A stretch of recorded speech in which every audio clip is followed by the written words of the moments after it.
સમય મોબાઈલ વાપરતા લોકો સાવધાન થઈ જજો। લોકોમાં વધી છે આંખને લગતી સમસ્યા। લોકોમાં આંખની ડ્રાયનેસની સતત સમસ્યા વધી રહી છે। વધુ પડતા એસીમાં રહેવાથી પણ આંખોમાં ડ્રાયનેસ આવે છે।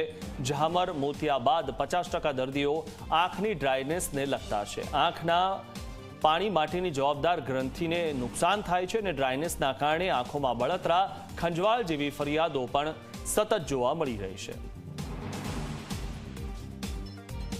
અત્યારે જે આંખની સમસ્યાઓ મોટે ભાગે વધી રહી છે એમાં સ્ક્રીન ટાઈમ વધવાને કારણે વધે છે।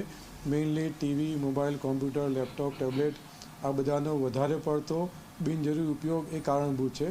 મોડી રાત સુધી મોબાઈલ પર જાગવું અને લાઇટ બંધ કરીને મોબાઈલનો વધારે પડતો ઉપયોગ કરવો, વિધાઉટ બ્લિંકિંગ સ્ટેઇંગ લિપથી જવું, એને કારણે બાળકોમાં અને મોટાઓમાં પણ ડ્રાય આઈનું કારણ અત્યારે ડિઝીઝ વધી રહ્યો છે। રેગ્યુલર બ્લિંકિંગ થવું જોઈએ। 1 મિનિટની અંદર રૂટીનમાં 12 થી 15 વખત બ્લિંક કરવું જોઈએ। 20/20/20નો રૂલ, દર 20 મિનિટે 20 સેકન્ડનો બ્રેક લેવો અને 20થી વધારે ફૂટ દૂરની વસ્તુ જોવી। એટલે 20 મિનિટથી વધારે કન્ટિન્યુઅસ કામ ન કરવું। પ્લસ એસીનો ફ્લો ડાયરેક્ટ આંખ પર ના આવે એનું ધ્યાન રાખવું કે બોડી પર ના આવે, એટલે એસીનો ફ્લોની ડિરેક્શન ચેન્જ કરવી જોઈએ।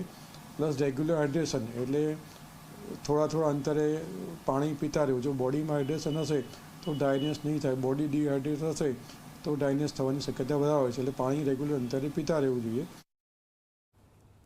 વાત કરીએ સુરતની તો વેસુમાં મોડલ